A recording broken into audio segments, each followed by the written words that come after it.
Chaque jour nous offre une énergie différente. Dans notre avancement, selon nos perceptions, il arrive que l'on pense que l'énergie nous supporte alors que le résultat nous montre totalement le contraire. Être à l'affût du mouvement énergétique du ciel et de la terre peut nous aider grandement dans la réussite de nos projets, tout comme dans l'amélioration de notre mindset.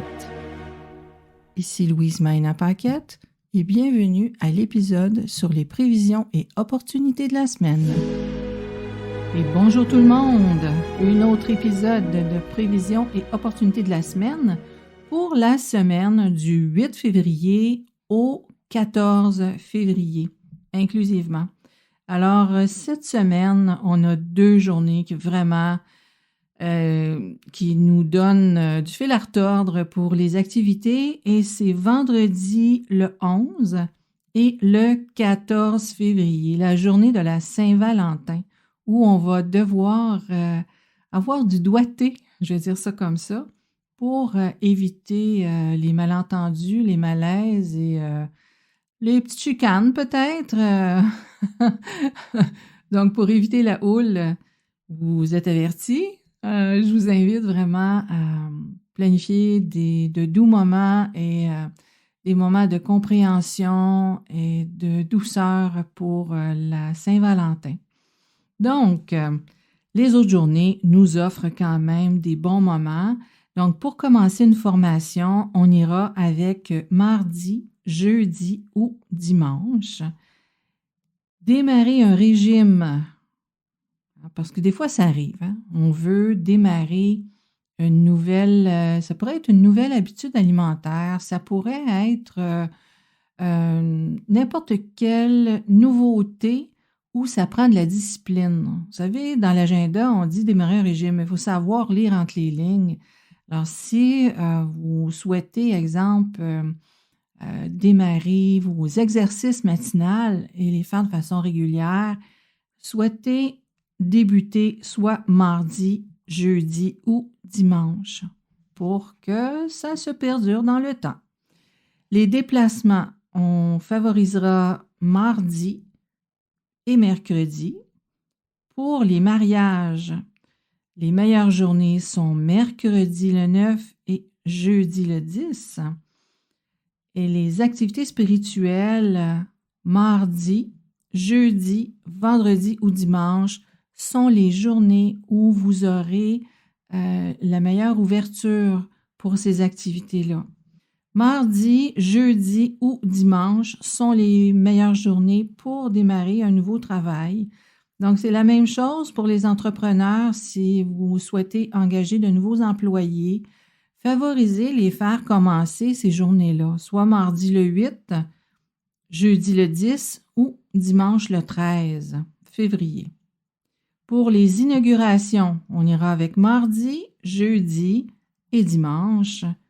Les négociations, hein, les gens d'affaires, on aime bien avoir les meilleures journées pour nos négociations. Alors, c'est mardi, mercredi, jeudi et dimanche 13 février.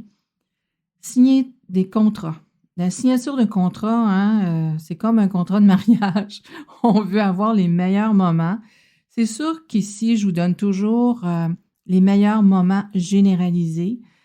C'est sûr que si vous avez une signature de contrat qui est d'une très grande importance, vaut mieux demander la meilleure date pour vous, pour favoriser naturellement la bonne convenance et la bonne continuité reliée à la signature du contrat. Donc, selon l'agenda généralisé, comme je disais, c'est mardi, jeudi ou dimanche.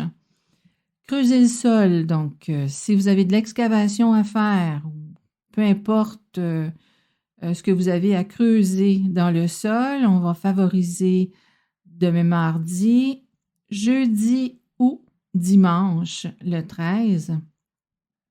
Démarrer la construction. Donc, démarrer la construction, c'est vraiment la construction concrète au-dessus des fondations. Hein, c'est la construction concrète d'une maison. On ne parle pas de rénovation là, ici, on parle vraiment d'une construction neuve où, je vous dirais, on peut à la rigueur penser à une rallonge, exemple, à une maison. Ça pourrait justement faire partie d'une construction. Donc, pour les meilleures journées pour démarrer la construction, ça serait demain mardi, mercredi, jeudi ou dimanche. Emménager. Donc, s'il y a un déménagement en vue, pour entrer dans votre nouvel endroit, ce qui serait favorable, c'est demain mardi, jeudi ou dimanche. Et pour la rénovation, on favorisera jeudi le 10 février ou le 13 février dimanche. À partir de la semaine prochaine, je vais ajouter les jours favorables pour les branches terrestres. En ce qui a trait aux branches terrestres, c'est qu'est-ce qu'on appelle aussi, le signe chinois. Toutefois, le signe chinois, quand on parle du signe chinois, en fait, c'est l'année de naissance. Alors que quand on parle des branches terrestres, on peut retrouver les branches terrestres, que ce soit dans l'année, le mois, la journée ou l'heure de naissance. Donc, à partir de la semaine prochaine, je vais vous donner de l'information concernant les branches terrestres et je vais vous donner plus d'informations, naturellement, pour que vous soyez en mesure de mieux lire dans quel aspect de votre vie les journées seront plus favorables ou moins favorables. Parce que, dans cette méthode-là, qu'on appelle aussi la méthode des 4 piliers, le Badze ou méthode des 4 piliers, la charte de destinée, il y a 4 piliers, ça le dit. Alors, l'année est plutôt pour regarder tout ce qui se passe au niveau social, au niveau du réseau d'amis. Ça pourrait être aussi pour les grandes entreprises, ce pilier-là. Et aussi la relation aux grands-parents. Pour qu'est-ce qui est du mois, ça concerne directement votre carrière, le travail, ou si vous êtes entrepreneur, ça serait votre position dans l'entreprise. Pour le jour maître qu'on appelle la journée de naissance, c'est tout ce qui est en relation avec vous personnellement. Et aussi, il y a la dimension relationnelle avec votre conjoint-conjointe. Le pilier de l'heure concerne vos acquis, vos accomplissements, vos désirs, aussi les enfants, la relation avec les enfants. Donc, je ne l'avais pas mentionné, pour le pilier du mois, c'est la relation avec les parents et les frères et sœurs. Donc, je vous laisse juste avec cette information-là et je vous invite à aller générer votre charte de Badze. C'est gratuit.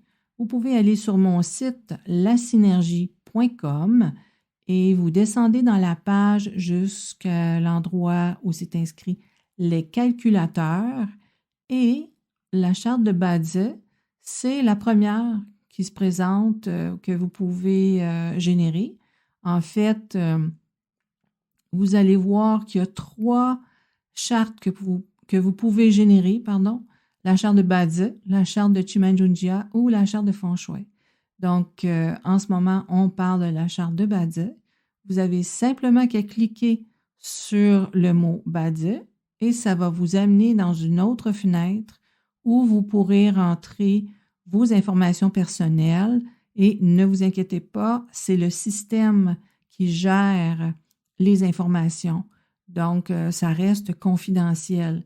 Il y a une charte qui va vous apparaître que vous pourrez imprimer et ça vous servira pour les prochaines émissions, prévisions et opportunités de la semaine où je vais mentionner de l'information en relation avec les branches terrestres, autant comme aussi avec le nombre Gua.